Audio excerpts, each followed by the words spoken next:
In 2006, David is running for the New York Senate. His campaign is going exceptionally well thanks to his empathy toward people in need, and everyone is sure he'll win. He appears on the covers of every magazine and the most popular talk shows. Unfortunately, things take a turn for the worse when a newspaper writes an article about David showing his naked rear as a prank for a college reunion, which greatly damages his reputation. David's furious reaction is watched by Harry, who receives a mysterious call and says he's working on new ideas. On the day of the election, experts predict that David will lose, and that's exactly what happens. Once again, he's being watched by Harry and his boss Richardson, who says they must put David back on track. Feeling nervous, David hides in the bathroom to try to clear his mind. While practicing his speech, he hears some noises coming from a stall. At that moment, Elise comes out, carrying her shoes and a bottle of alcohol while explaining she's hiding from security because she crashed a wedding on a self-dare. They start chatting and quickly hit it off.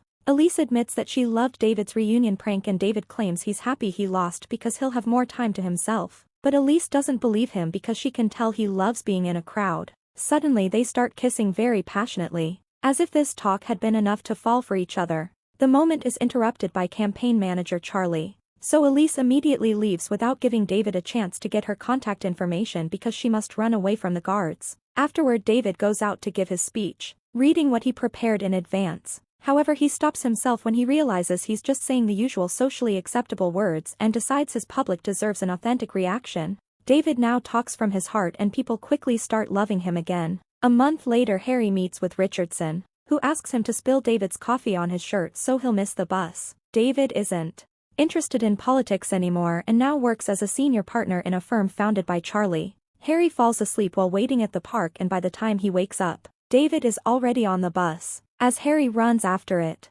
David finds Elise and they can't believe they're seeing each other again. They catch up on each other's lives and Elise says David should totally run for Senate again, since he's running out of time. Harry makes a movement with his hand that even at this distance causes David to spill his coffee on Elise's lap. Suddenly Harry is run over by a cab, but he quickly recovers as if it was nothing. When he checks his notebook, he's shocked to notice that David went off the plan. On the bus, David finally asks Elise for her number before his phone starts ringing nonstop. Elise throws it in his coffee before realizing she must get off, so David promises to call her later. When David makes it to the office, he rushes through the corridors and says hi to all the employees without noticing they're frozen. He enters the conference room to find Charlie and a group of strange masked men are scanning him with a mysterious road. These men are led by Richardson, who immediately tells them to capture David. A chase ensues through the office, but no matter what corridor or stairs David chooses, more men and even Richardson himself keep appearing to block his way. He rushes to his office and locks the doors before calling 911, but he gets no response.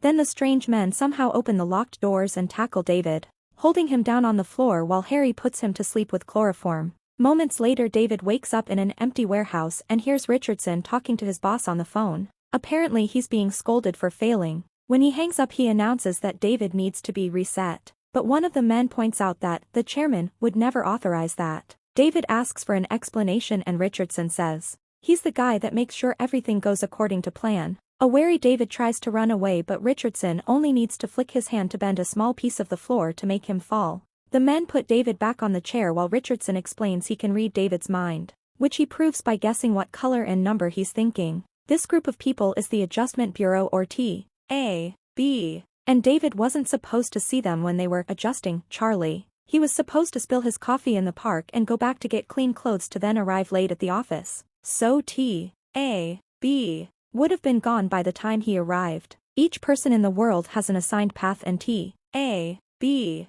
adjusts it by doing little things like coffee spills and cutting the internet. Humans aren't supposed to know about TAB.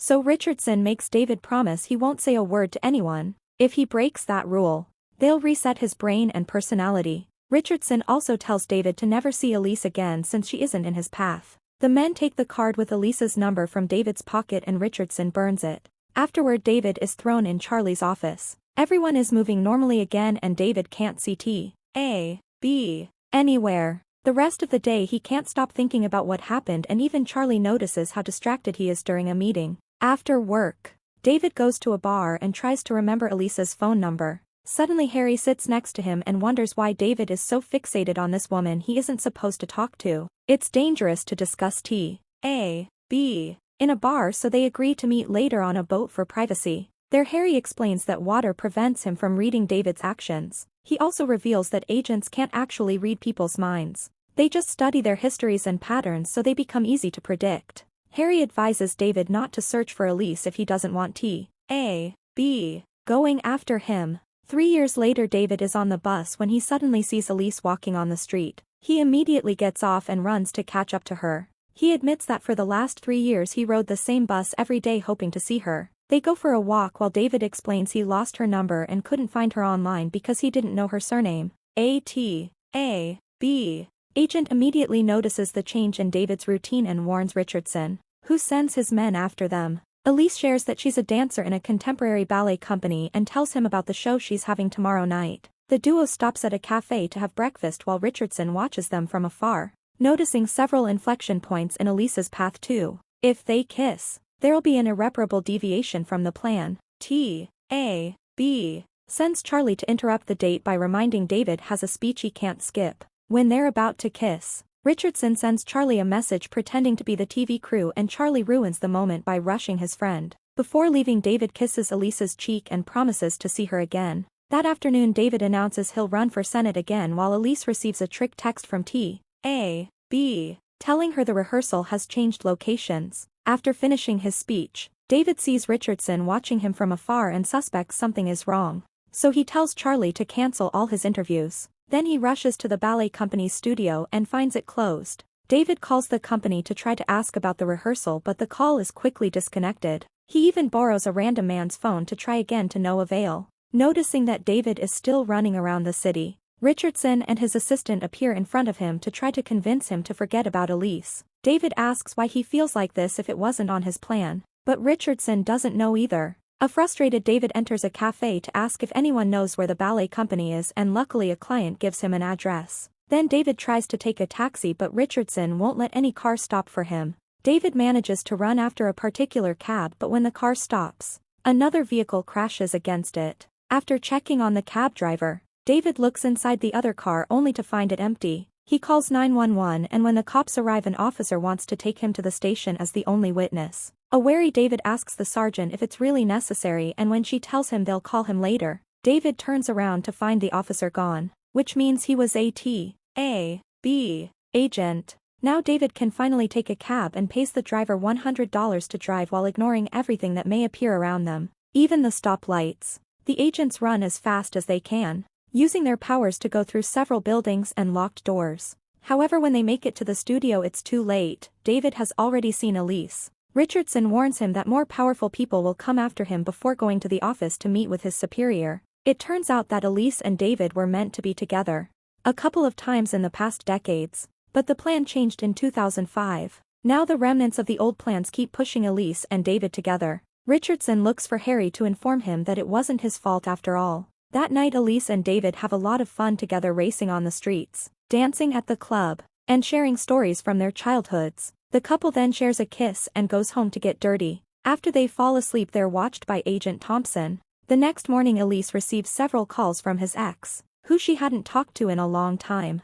She reveals she was engaged to the guy but broke up with him because she kept thinking about David. In return, David confesses that being with her is the first time he felt like himself. Since David is worried that the agents may take her away, he invites Elise to the TV station so she can watch him do his interview. When the show's done, an agent pretending to be part of the crew tells her that David will be there for hours and will call her when he's done. After she leaves, the guy pretends to guide David to his next show, only to push him into a warehouse and lock him up. Moments later, Thompson shows up and David asks him what happened to free will. Thompson explains that T.A.B. took humanity from cavemen to the height of the Roman Empire, but then they stepped back to see how humans would do on their own. This brought the Dark Ages for 5 centuries. So T.A.B. came back and brought the Renaissance, Enlightenment, and scientific revolution. In 1910 they left again, but in just 50 years humanity brought 2 world wars, the Depression,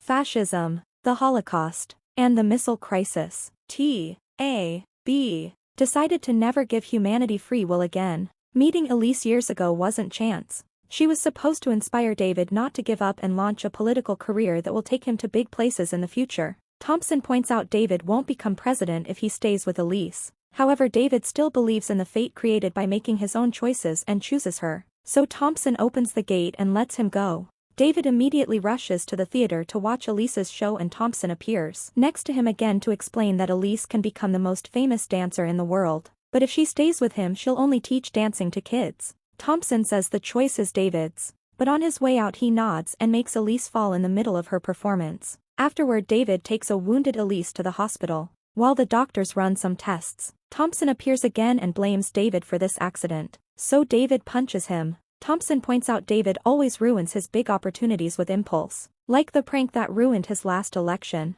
It seems Elise brings out this reckless side of his. Tonight it's just a leg sprain, but next time it may take away the only thing she ever cared about. After Thompson leaves, David checks on Elise and confirms it's just a sprain, so she should be better in around a month. David then hugs her before saying he needs to make a few phone calls, but he actually leaves the hospital and doesn't contact her again. 11 months later, David is leading the popularity polls. One morning Charlie brings him the newspaper with important news. Elise is back with her ex and they'll get married in a week. David is upset and tries to ignore it. But a few days later he's approached by Harry, who says Thompson lied about Elise bringing out his reckless side. In fact, Elise would help David feel fulfilled in life, so he wouldn't feel the need to fill his emotional void with a loving crowd and dreams of the White House. The deaths of his brother and father had been sacrifices by T.A.B. to push David into the successful man he's today. David wants to choose Elise again, but the wedding is tomorrow. If he wants to make it in time while avoiding Thompson, he'll need Harry to teach him how to teleport through doors like agents do.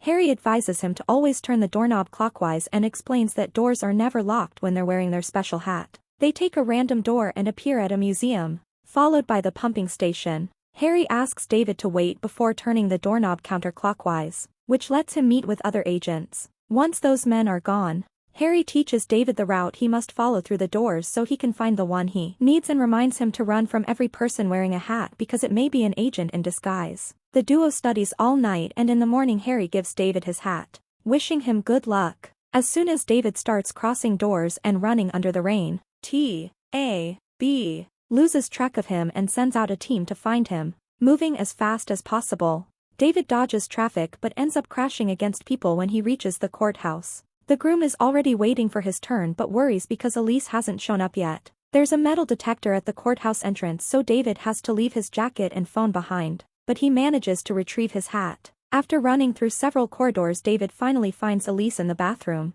but she's angry because he abandoned her. At that moment an agent comes in, so David knocks him out with a punch and takes his notebook to show Elise the truth about what happened. He says that he loves her and that he wants to spend his life with her. Since he's taken off his hat, T.A.B. finds his location and sends the men after him.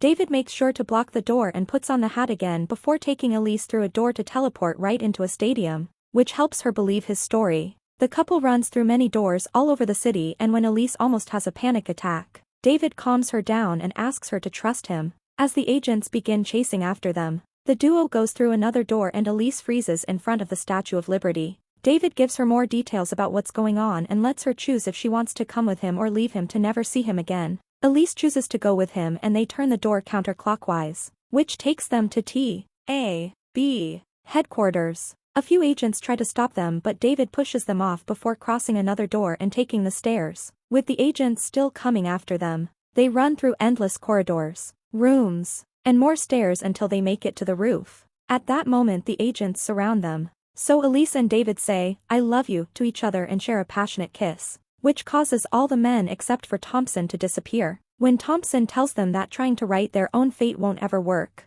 Harry shows up with a message for him. Thompson reads it and leaves. Then Harry explains that the message was from the T.A.B. leader known as the chairman. Apparently he was inspired by the couple's willingness to risk everything, so he rewrote their plan. They're allowed to stay together and the rest of the notebook is empty for them to do whatever they want. The couple now can leave without danger, ready to start their new life together. Harry wonders if free will is a gift that the chairman gives to those willing to fight for it.